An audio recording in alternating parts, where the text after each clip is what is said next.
एका गरीब माणसानं बुद्धांना विचारलं की मी इतका गरीब का आहे.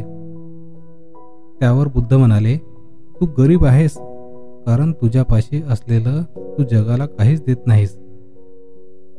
तो माणूस आश्चर्याने म्हणाला, पण माझ्याकडे तर देण्यासारखं काहीच नाही.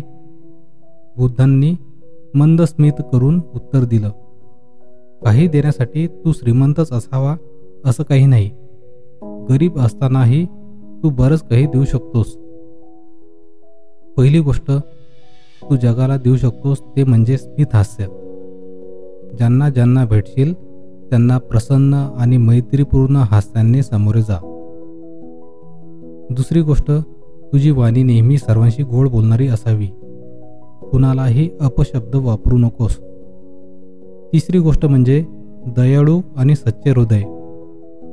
प्रत्येक जण चांगला आहे असं मानून त्याच्यातल्या चांगुलपणाचा शोध घे. चौथी गोष्ट जी तू देऊ शकतोस ते म्हणजे तुझं शरीर.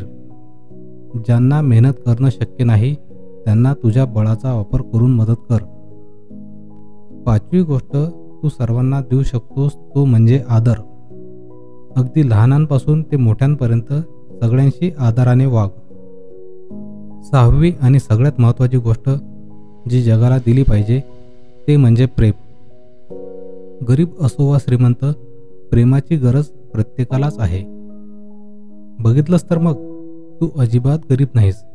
जे मनातून गरीब असतात तेच खरे गरीब. गोष्ट छोटीशीच आहे पण खूप काही सांगून जाणारी आहे.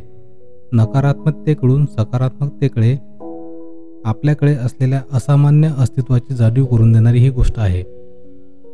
अशाच काही बुद्ध कथा ऐकण्यासाठी बुद्ध धम्म इन मराठी पॉडकास्ट चॅनलला फॉलो करा आणि इतरांसोबत पण शेअर करा. धन्यवाद.